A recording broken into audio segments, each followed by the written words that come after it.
नमस्कार दोस्तों, आप सभी का फिर से स्वागत है मेरे इस YouTube चैनल में। और आज हम एक ऐसी क्रोनिक डिसीज़ के बारे में बात करने वाले हैं जो सालों तक आपको परेशान करती है।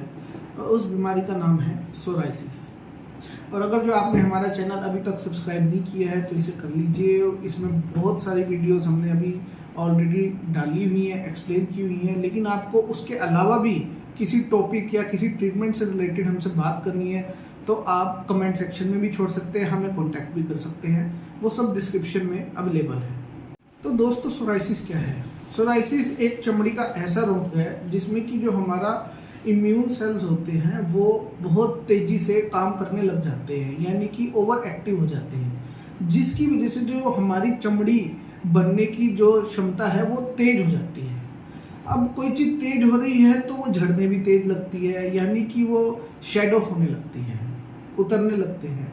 और यूजुअली पैचेस में होता है, यानी कि किसी पर्टिकुलर एरिया में होना शुरू होता है और धीरे धीरे अगर जो इसका इलाज ना किया जाए तो ये पूरे शरीर तक भी फैल सकता है। तो दोस्तों, सोराइसिस कहाँ कहाँ पाया जा सकता है? वैसे तो ये शरीर के किसी भी अंग में पाया जा सकता है, सर से लेके पैर तक, यहाँ तक कि आपके नाखूनों तक में भी ये हो सकता है। लेकिन जो सबसे कॉमन साइट्स होती हैं, यानी कि सबसे कॉमन जगह जहाँ ये पाया जाता है वो है आपका स्काल्प, यानी कि आपका सर। दूसरा आपके एल्बोस, यानी कि आपकी कोहनियाँ। आपके हाथों में, यानी कि आपकी हथेलियों में या उसके पिछली तरफ, आपके पैरों में या आपके तलवों तक में भी ये पाया जा सकता है। चौथी जगह है आपकी घुटने, यानी कि आपके नीज। पांचवी जगह है पेट, यानी कि आपका जो ट्रंक एरिया है पर्टिकुलरली वहाँ। और जो छठी सबसे कॉमन साइट है वो है आपके नेल्स, जो कि बहुत ज़्यादा आपको अफेक्ट करेंगे। तो दोस्तों, अब हम बात करते हैं कि सोराइसिस के कौन कौन से सबसे ज़्यादा पाए जाने वाले कॉमन कोजेस, यानी कि कारण हैं। उसमें सबसे पहला आता है हेरेडिटरी। अगर जो आपकी फैमिली में किसी को सोराइसिस हुआ है तो मैक्सिमम चांसेस है कि आपको या नेक्स्ट जनरेशन में किसी को ये हो सकता है। दूसरा सबसे कॉमन कारण है एनवायरमेंटल फैक्टर्स, यानी कि आप ऐसे वातावरण में रह रहे हैं जो बहुत ड्राई है या फिर बहुत ठंडा है, या फिर आप धूप में ज़्यादा एक्सपोजर कर रहे हैं तो भी आपको होने के चांसेस ये ज़्यादा है। तीसरा है इमोशनल, यानी कि आप ये कह सकते हो साइकोलॉजिकल कॉज। वो है कि इसका जो एक बहुत मेजर साइकोलॉजिकल कारण होता है वो ये होता है कि आपका किसी से सेपरेशन होना, या फिर आपकी कहीं बहुत बुरी तरह से बेइज्जती हुई जिसे आप बर्दाश्त नहीं कर पाए। चौथा कारण होता है मेडिसिन, जैसे कि अगर जो आप एंटी मलेरियल मेडिसिन ले रहे हो या फिर कोई एंटीसाइकोटिक ड्रग्स ले रहे हो या बीपी हाइपरटेंशन के लिए जिसके लिए आप कोई मेडिसिन ले रहे हो, तो वो मेडिसिन भी पाई गई हैं कि इसको ट्रिगर कई लोगों में कर देती है। अब हम बात करते हैं ट्रिगरिंग फैक्टर्स के ऊपर। ऐसे कौन कौन से फैक्टर्स हैं जो इसको बढ़ावा देते हैं? उसमें सबसे पहला आता है अल्कोहलिज्म, दूसरा आता है स्मोकिंग। मतलब ये दो फैक्टर तो ऐसे हैं जो ज़्यादातर बीमारियों को बढ़ाने का काम करते हैं, अगर जो बहुत भारी मात्रा में इन्हें कंज्यूम किया जाए। तीसरा है स्ट्रेस, है वेदर, यानी कि आप ऐसे वातावरण में रहते हैं जहाँ पर आपको बहुत ज़्यादा एक्सपोजर हो रहा है किसी पर्टिकुलर चीज़ का, जैसे कि जो एक्स रेज का एक्सपोजर कर रहे हैं लोग, बार बार एक्सपोजर हो रहा है, या हाई रेडिएशन वाले एरिया का एक्सपोजर हो रहा है, तो उनको भी होने के चांसेस ज़्यादा हैं। तो दोस्तों, अगर जो सोराइसिस को समय से ट्रीट ना किया जाए या उससे ना ठीक किया जाए तो आपकी लाइफ में फर्दर क्या क्या प्रॉब्लम्स आ सकती हैं इसकी वजह से, अब हम उसके बारे में बात करें। उसमें जो सबसे पहला कारण है, जो सबसे पहली चीज़ है, वो है अर्थराइटिस। सोराइसिस ये पाया गया है एक पर्टिकुलर कंडीशन, सोराइटिक अर्थराइटिस के नाम से भी आपको मिलेगी।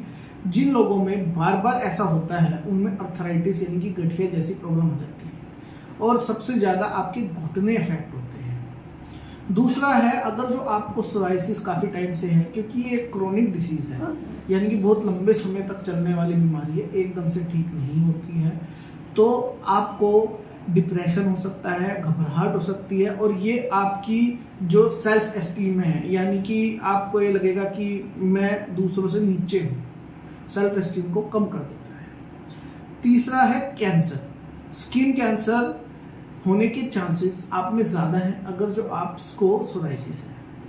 चौथा है कार्डियोवास्कुलर डिसीजेस, यानी कि हार्ट अटैक और स्ट्रोक जैसी बीमारियां आपको होने के चांसेस ज़्यादा हैं अगर जो इसका ट्रीटमेंट टाइम से नहीं होगा। इसके अलावा कुछ और बीमारियां हैं, जैसे कि आपको डायबिटीज़ हो सकती है, ओबेसिटी हो सकती है, ऑस्टियोपोरोसिस हो सकता है, लिवर डिसीज हो सकती है, किडनी डिसीज हो सकती है, यहाँ तक कि क्रोन्स डिसीज जैसी बीमारियां भी आपको इसकी वजह से आगे फर्दर लाइफ में हो सकती है। इसीलिए इसका ट्रीटमेंट बहुत ज़्यादा ज़रूरी होता है, और अगर जो आपको ये है तो वेट मत करो।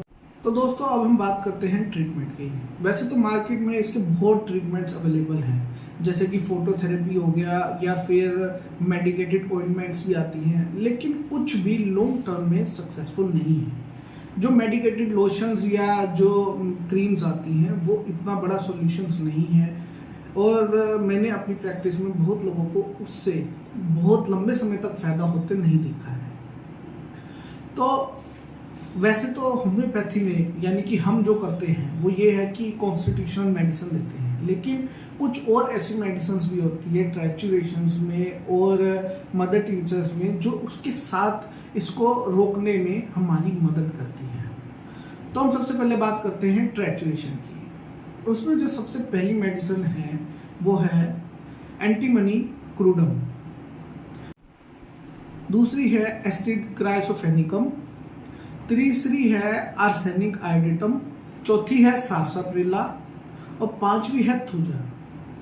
इनका आप एक मिक्सचर भी बना सकते हो। अगर जो इनको सबको एग्जैक्ट फॉर्म में 10 ml आप डालोगे और फिर उसकी 20 बूंदे दिन में 4 से 6 बार आप लोगे थोड़े से पानी में, तो आपको इसके रिजल्ट बहुत जल्दी मिलेंगे। तो अगर जो आपको ये वीडियो अच्छी लगी हो, आपको लगा हो कि इससे आपको कुछ इन्फॉर्मेशन मिली है, तो आप कमेंट सेक्शन में हमें और किसी बारे में भी पूछ सकते हैं, ट्रीटमेंट के लिए पूछ सकते हैं, और हमारी कुछ और वीडियोस हैं जो हमने बनाई हैं इतने टाइम में, वो भी आप देख सकते हैं। और इस चैनल को लाइक कीजिए, ज़्यादा से ज़्यादा शेयर कीजिए अगर जो आपको लगता है कि इससे आपको कोई इन्फॉर्मेशन मिल रही है। धन्यवाद।